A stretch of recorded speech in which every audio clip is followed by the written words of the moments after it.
पायऱ्यांवर येऊन थोडे मागे सरकारच्या नावानं आदित्यजींच्या आक्रोश करण्याची आम्हा महाविकास आघाडीच्या सदस्यांना वेळ का आली हे उभ्या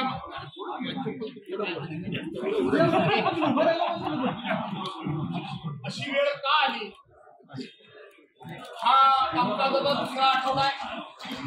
आम्ही एकही दिवस कामकाजाचा वाया जाऊ दिला नाही, एकही मिनिट वाया जाऊ दिलं नाही। तसं बघितलं ते हे सरकार इतकं गुरमीत आहे, मस्तीत आहे, एवढं बेमुरवतखोर झालंय आणि त्यांच्या मनामध्ये अहंकार इतका निर्माण झालाय की सरकार चालवण्याकरता एक मंत्री फक्त सभागृहामध्ये बसतो, ज्या विषयाची चर्चा असते त्या विषयाचे मंत्री सभागृहामध्ये बसायलाच तयार नाही। सातत्यानं आम्ही हा मुद्दा उपस्थित करतो, परंतु जे कोणी चेअरवर बसलेले असतात अगदी अध्यक्षांसह सगळे ते एक कॅबिनेट मंत्री असला तरी चालेल। मला असं वाटतं की भविष्यामध्ये आता हे विधिमंडळाचं अधिवेशन चालवत असताना हे महाराष्ट्र सरकार आता बरखास्त करावं आणि अध्यक्षांनी आणि विरोधी पक्ष सदस्य या दोघांनीच मला वाटतं हे सगळं अधिवेशन चालवावं की काय अशी आता परिस्थिती निर्माण झालेली आहे। आणि याकरता म्हणून या विधानसभेला एक विरोधी पक्ष नेता की जो विरोधी पक्षाचा हक्क आहे तो त्यांना मिळाला पाहिजे आणि तो हक्क आम्ही सनदशील मार्गाने गेले 7-8 महिने मिळवण्याचा प्रयत्न महाविकास आघाडीतून आम्ही करत आहोत। त्याच्याकरता एकूण सदस्य संख्येची 10% सदस्य संख्या असली पाहिजे अशी अट जी सातत्याने सांगितली जाते ती 7 खोटी आहे। 20 दिन खाली ज्या वेळेला आम्ही आमच्या पक्षाचं रजिस्ट्रेशन करण्याकरता आलो त्यावेळेला तुम्ही बातमी अशा दाखवल्या मित्रांनो की उद्धव साहेबांना भीती वाटते की त्यांचे आमदार पुन्हा फुटतील की काय, म्हणून त्यांनी आज इथे या ठिकाणी येऊन अशा पद्धतीने रजिस्ट्रेशन केलं। पण सगळ्याच पक्षांना हे रजिस्ट्रेशन करावं लागतं, हे केवळ उद्धव बाळासाहेब ठाकरेंच्या पक्षाला रजिस्ट्रेशन करावं लागत नाही। आणि त्याच वेळेला आम्ही सचिवालयाला पत्र दिलं की विरोधी पक्ष नेता नेमण्याचा कायदेशीर आणि नियमामध्ये तरतूद काय आहे ती आम्हाला लिखित स्वरूपामध्ये मिळावी, घटनेमध्ये तरतूद काय आहे ती आम्हाला लिखित स्वरूपामध्ये मिळावी।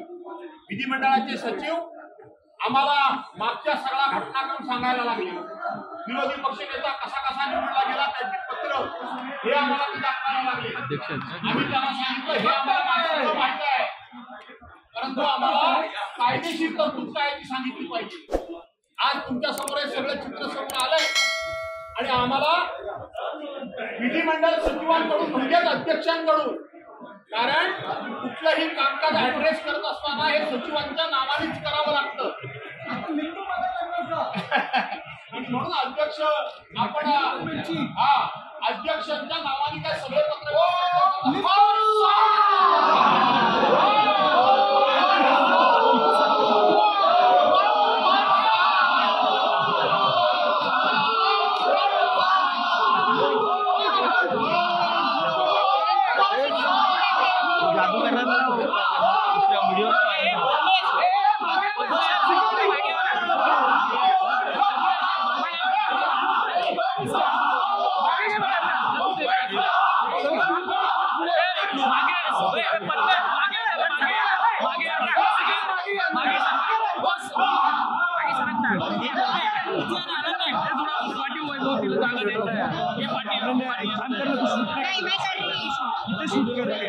मला तरी करू दे ना ह्याला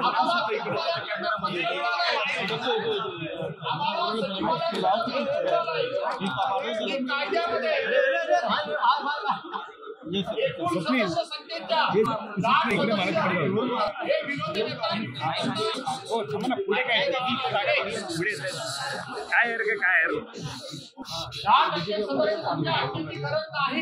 हे आम्हाला पत्र मिळालंय आणि म्हणून आम्ही विधानसभा आम्ही माननीय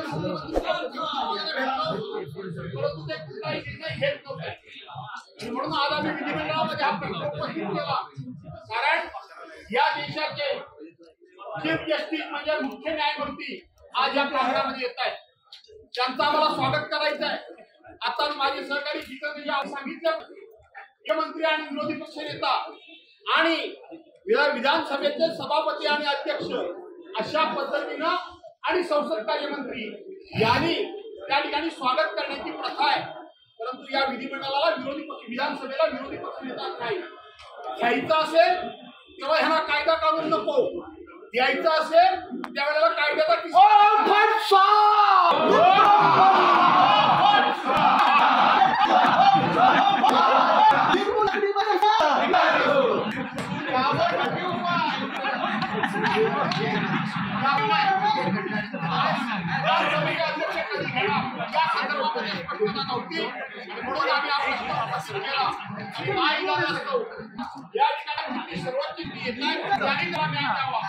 आमच्या दोन पक्ष फोडलेले आहेत. या संदर्भात न्याय द्यावा. विधानसभेचे अध्यक्ष सांगतात की मी दिलेला निर्णय कोण बदलत नाही. मी काय निर्णय दिला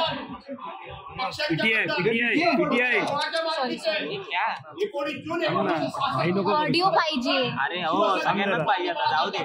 स्थापन केलेला पक्ष काही करू नको. 2 वर्षापूर्वी जे कोणी राजकारणामध्ये जन्माला आले त्यांच्या नावाने तुम्ही केला हा तुम्ही न्याय केला.